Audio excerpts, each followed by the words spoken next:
so what's going on? Today's video is going to be a bit different, and I just want to start first of all by talking about the Honda and why I haven't posted more videos on it yet. Basically I'm waiting on a few more parts for the turbo build, and then I'm going to start that whole series of doing the turbo. I've still got to do the timing belt before I even start any of that stuff. So basically the first thing that's going to be done is the engine's going to be pulled out, engine bay is going to be painted quick, wiring's going to be tucked. While the engine's out, I'm going to put it, clean it up, degrease it. It's already pretty clean, so it's not a big deal. But I'm going to clean it up a little bit more, maybe use a wire wheel a little bit on it in some spots, and then I'm going to change the oil pan, put my oil return fitting on the oil pan, put the brand new oil pan back on, because I got a brand new one, and then I'm going to do the timing belt at the same time. There's a few seals in there I'm going to check the water pump, make sure that that's good. I got a seal for that. If it's not, I'll order a new water pump, so that'll take a couple extra days, but no big deal because I can order that locally. But right now in the mail, I ordered the oil return, oil feed, an 8 psi wastegate, and the flange for the dump pipe, so I can make. I'm not sure if I'm going to dump it out of the hood yet, or if I'm going to, or the downpipe. Sorry, I'm not sure if I'm going to exit it out of the hood, or if I'm going to make an exhaust. I'm not 100% sure yet on that. And then I ordered some other stuff just to dress up the engine bay once it's painted and stuff. So yeah, that's pretty much the Honda right now. It's on hold right now, but I will show you quickly what I do have so far for it, which is pretty much, I have everything to turbo it except for an intercooler. I didn't buy a kit, so I kind of bought everything on my own, so it's still cheap eBay stuff, but I got to kind of pick the better cheap eBay stuff, if that makes sense. So anyway, here, have a look at. Okay, so right here, I guess not all of it's cheap actually. I've got an Innovate wideband with a brand new Bosch sw2 sensor. I've got a brand new Gates timing belt. There's a turbo manifold, not sure the make on that, but there's the flange for the 38mm wastegate, which is what I ordered. In the box is the turbo for the car, which I'm going to show you guys in the next video once I get the rest of the parts. It is a decent sized eBay turbo. Like I said, this is a cheap build, but still, if I totaled all the parts together, you'd probably be looking at around $1,200 by the time I get my intercooler and piping, and then you got dyno time to tune it and everything. So, but anyway, here's the last thing I got, and this is the oil sandwich adapter. So I'll show you guys that quick, because this is actually pretty cool for the price. Now, this came from across seas, obviously, so you know, at eBay, free shipping takes a while, but I was actually pretty impressed with the quality of this when I did get it. So here's the I'm guessing this is what holds the sandwich plate down, and then the filter screws onto that. But yeah, so here's the sandwich adapter, and I was actually really surprised. I didn't know it was going to come with two AN fittings on the top, and two on the side for extra feed, and it's built quite good. Like, I don't know, for 27 bucks free shipping, or it might have been $2 shipping, I can't remember, but anyway, for the price I paid for it, it was good, and it's going to do the job, I hope. So we'll get that on the car, and that was another main part I was waiting for, because I can't even buy oil feed and return lines without this. Well, oil feeds. So anyway, those are the parts I have so far, and I am going to head out to the shed and show you guys what I'm working on in the meantime while I'm waiting for the rest of the Honda parts, and I think you guys might like that. So yeah, let's head to the shed. Alright guys, so I just got in the shed. Here's my buddy's aftermarket RSX taillights he got. Blacked them out because, I don't know, they were just a few issues with them and stuff, but anyway, they look a lot better now. I think they'll look fine once they're on the car. They're not too black, even though they look really black. And so anyway, this is what I am working on out here. This is for my 1999 Saturn sw2 wagon, and basically, as you can see, I got a homemade turbo kit started on it.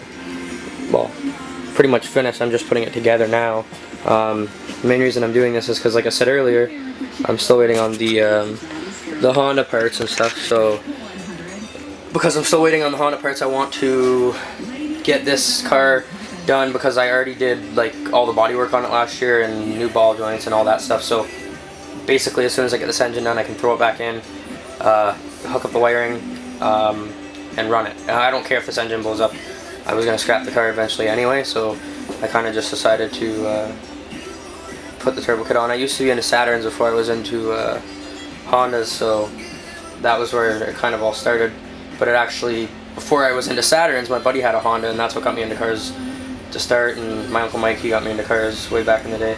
But yeah, so anyway, this is the 1.9 liter dual overhead cam out of the Saturn. They came with two models from 92 to 02, the dual overhead cam and the single overhead cam. They came out with a few different transmission models. The earlier ones had a different fuel injection system. I think the really early ones might have even had a throttle body with an injector in them. I'm not 100% sure, but this one is a 1999. I mean, you can see the camshafts are in decent shape considering this engine has 450,000 kilometers. But the thing is, I never did oil changes properly on it, so it's got a lot of gunk buildup. So I think as soon as I get this running, I'm going to clean it out with a fresh oil change, some good oil, and run it for a bit, and then change the oil out right away just to clean everything out. Better oil, better oil, cleaner oil, the less chance I'm going to have of spinning a bearing on an old engine like this. But that being said, I think if you look at these timing gears, I don't think, from what I've seen online, they came stock with that many square holes on these engines, but I could be wrong because they did change a few things from year to year. But if I'm correct, I've seen a similar rebuild kit on eBay, so this engine could have been rebuilt at one point, like head gasket and seal wise, but it runs great, no ticking, no knocking, and basically I deleted the AC to make room for the turbo kit. I mounted the turbo nice and close to the engine, pretty much as close as I could, to give it room in between that and the radiator. There's a dump pipe. It's not the prettiest manifold ever, but it'll do the trick. It's really thick steel, and I've already had it running with the manifold on, so I already know that the manifold's sealed good, no leaks. So yeah, the engine's, like I said, in a little bit of rough shape. The main thing I'm worried about is the oil pan's a bit rusty, so for the return, if you can see right there, I don't want to take the chance of putting return on there and it just leaking, but this side, the rust is mainly just surface rust, so I think I'll get away with it, and I'm just not going to touch the rest of the oil pan. I'm just going to do a new seal on it, because it wasn't leaking as it was before, besides out of the seal.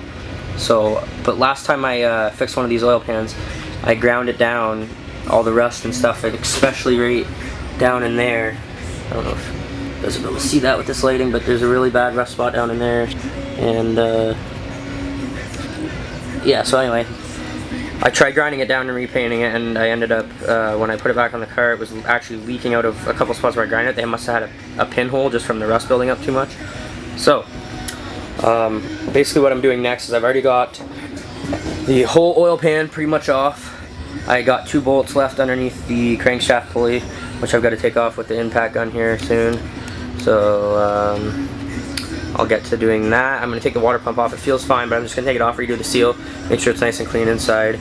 And I'm also going to redo the timing chain seal. So basically I'm going to videotape taking the rest of the oil pan off. I've still got to go get a fitting and a few other things.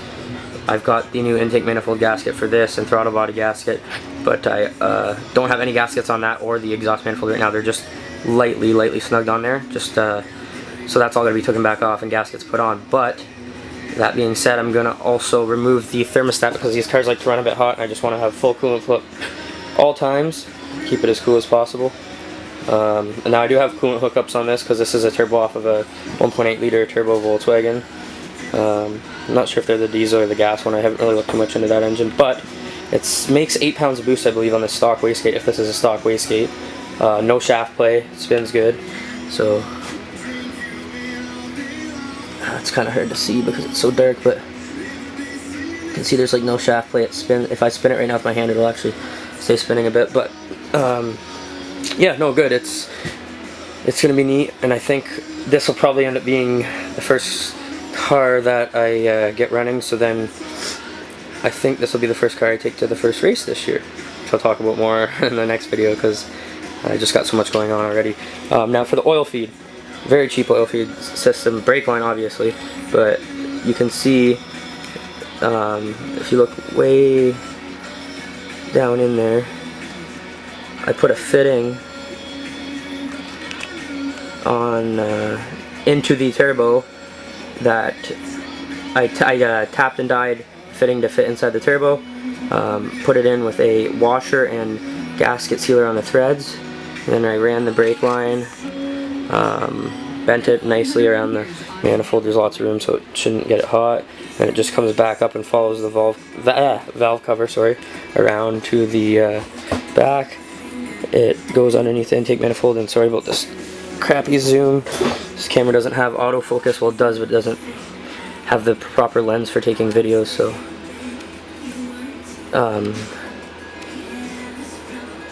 okay, so that's the fitting where it goes into the block, and I'll show you how I did that in a sec. So it's obviously just a little this little brass thing here, not the actual brake line. The little brass thing is just a it's a brake line fitting. You can get it like any local store basically, but let's go over here and I'll show you what I did to get that done. Okay, so if you look right here,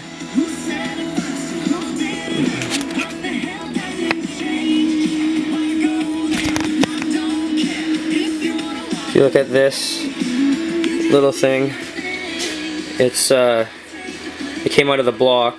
That's originally what comes out of that, where the oil feed's coming out of right now. There's two of them, and then there's one oil pressure sensor in one of them, and something in the other one. Anyway, that's where you get the oil feed from, because that's your main pressure for the car, and these cars don't have much oil pressure, so it's the best place to take it from. So I drilled a hole in this, I tapped this, and then I used one of these. Oh, spider web.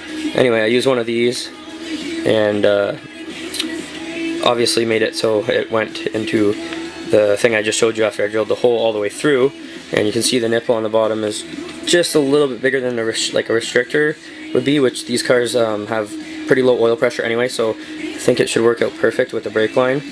We'll find out. Obviously I'm going to crank the engine first to make sure I do have oil flow, decent amount, not too much.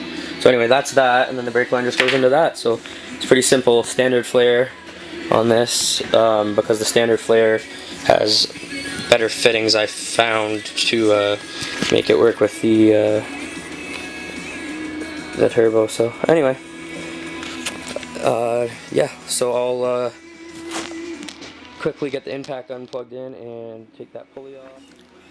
Okay, so I believe you're going to want to use a 13/16 impact socket for this. That's the way you're going to get this thing off. I mean, unless you still have it in the car, you might be able to get it off. It's fairly new with the breaker bar and a little technique, but this has always worked the easiest for me, so just quickly get this off and then I can take the oil pan off. This quick. And yes, I don't wear any pajamas.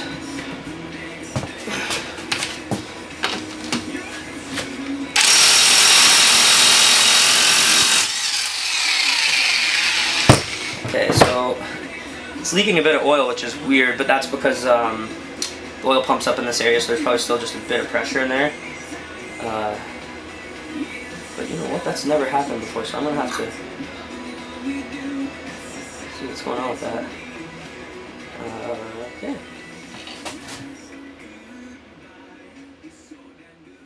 Alright, so I'm going to quickly show you guys the technique I use. Usually I use a putty knife, but today I'm using a rubber mallet from the dollar store and one of these big ones, because all my putty knives are dirty.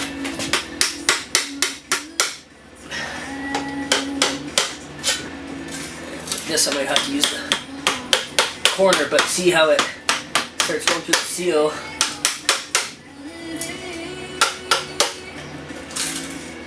And you just keep doing that all the way around until you feel the oil pans kind of start to pop off.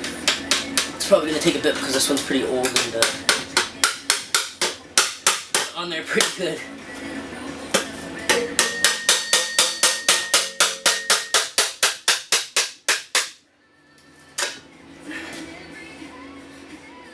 Okay, so I'll keep working at that. Alright guys, so I found the best technique was to actually take this and go like this and hit it from the top there, and then just slowly go around the whole oil pan like that, and you'll see now that it's almost ready to pull off. And because it's gasket maker, I still don't want to bend the bottom, so I'm going to hit it in a few little spots, but you don't have to hit as much as the top because it will just pull right off.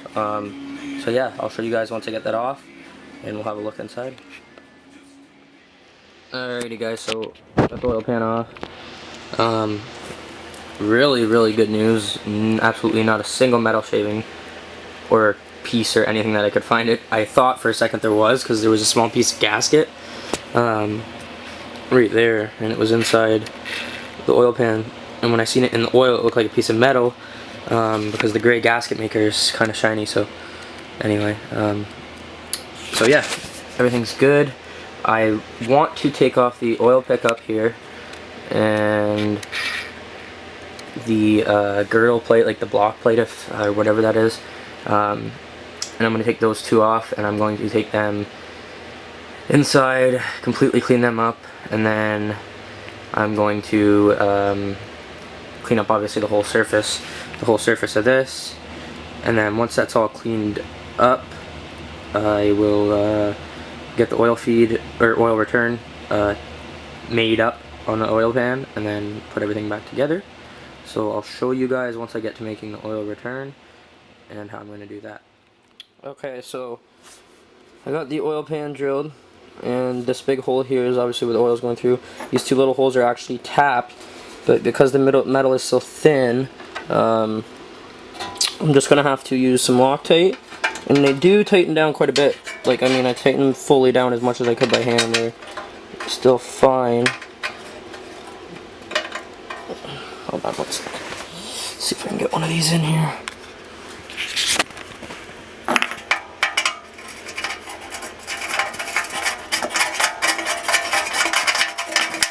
Okay, so obviously if you look to the other side, so what I'm going to do is I'm going to basically use this small piece here, and I'm going to bolt that onto there with a shit ton of gasket maker, Loctite. And then on the back side, I'm going to have to make sure the bolts aren't too long. I might have to trim them if they are, just because it has to clear right there. I think they'll be okay, but I'm just gonna wait and see. So yeah, I'm going to now. I just got to basically clean up the surface of this, and once I clean up the surface of the whole thing, which is, I've already started. I just literally need a razor blade and some brake clean, so it shouldn't take too long.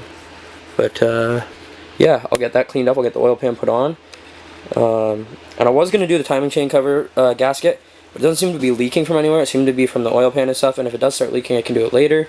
I'm not really looking to put too much time into this build.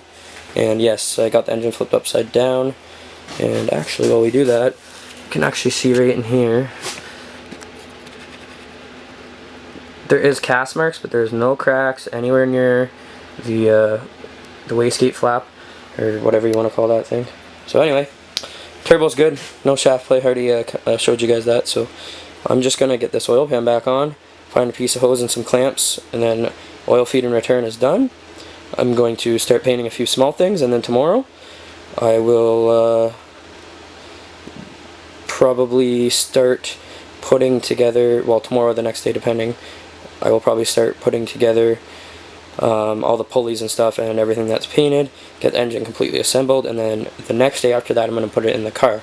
So obviously I'll see you guys when I get the oil pan back on, and I'll give you guys a look at that, and then I'll flip the engine back around, and I might do the valve cover tonight as well. I'm not 100% sure yet, but this is pretty much getting near the end of the video. There's a few more things still, and I also forgot to tell you guys I did a pull in the Honda. So I finally got a pull in the Honda anyway. It was only like a first gear pull, and I only went to, I think it was 7,000 RPMs. I could have went all the way to 8,200, and I didn't really floor it 100%. I was in, like, there was a lot of houses around, and in second gear I didn't even, I just put it into second, gave it a little bit of gas, and then let off. So I'll post that clip at the end of this video once I'm done working on this engine, and then you guys can check that out. So anyway, I'll see you when we are ready to put the engine back on its right side, and I'll show you the oil pan. Okay, so I wanted to quickly show you guys something, mainly because I didn't have any brake cleaner or anything to clean this up, so I used 90% isopropanol. Anyway, I used that, cleaned up the surface of this. Obviously you can tell I cleaned the girdle and the oil pickup. Still haven't found any sign of metal shavings the whole time I did that. Now all I've got to do now is torque down these 6 bolts, which I gotta go get the torque spec for right now. I've already cleaned the surface. Now obviously before I go to put the pan on, I'll clean it once more. I think, yeah, I'll clean it once more anyway before I put the pan on. And then this is the pan over here. So if you have the troubles and these things stick up a little bit from like someone tightening the bolt too much, you can just take a socket that fits in there, put it on a flat surface and hammer it down and out, kind of like if you look at this one here, it's still bubbled a bit, but that's been cleaned with alcohol as well. So yeah, that's all I really wanted to show you guys. I'll get this oil pan on next, and that'll be the next thing, and then we'll flip this engine over finally. So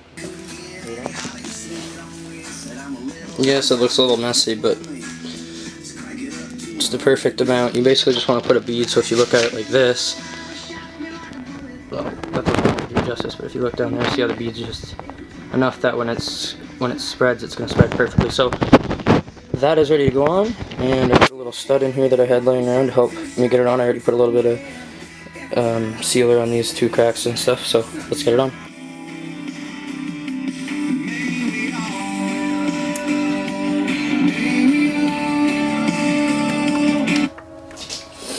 Alright, so we are finished the oil pan.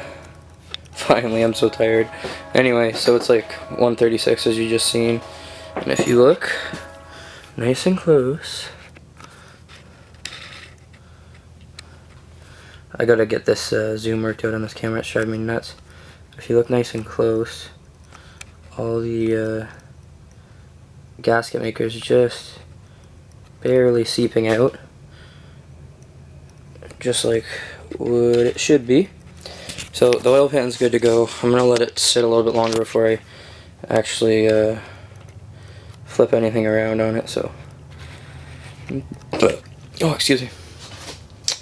So yeah, I got also the oil return made, so you can see. I obviously showed you earlier how I did it, but the 2 screws that I tapped in actually held pretty good for the thin metal, and I just loaded it with gasket maker. I stuck an Allen key that fit down in the hole with a rag on it and just wiped off any gasket maker so it doesn't block the end of the hole, and I shined a flashlight in there and it's good to go. There's a train going by right now if you guys hear that. And I cleaned both surfaces really good with alcohol, and the girdle, or sorry, the tie plate underneath here that is right underneath where the oil pickup is, couldn't find the torque specs, and then I did end up finding them, and there's just the 6 bolts, so it's like 1, 2, 3, 4, 5, 6, and you just do a crisscross pattern, so you could go like 6, 5, whatever kind of thing, but it's 41 foot-pounds for that girdle inside of there. Now for the oil pickup, I could just hand tighten that because I could tell when it was tight enough. Same with the oil pan and that, and I don't think I'll have an issue with it leaking at all. It is a little bit rusty, but I can always paint it on the car. So yeah, I'll probably call it a night after I show you guys that video I wanted to show you guys. And yeah, so I'm really tired. I want to flip this over and stuff, but I'm going to wait till the morning, I think, and then I'll flip it over, get the valve cover on, and start assembling all the little stuff, and then this thing is almost ready to go. So thanks for watching, and enjoy this little clip.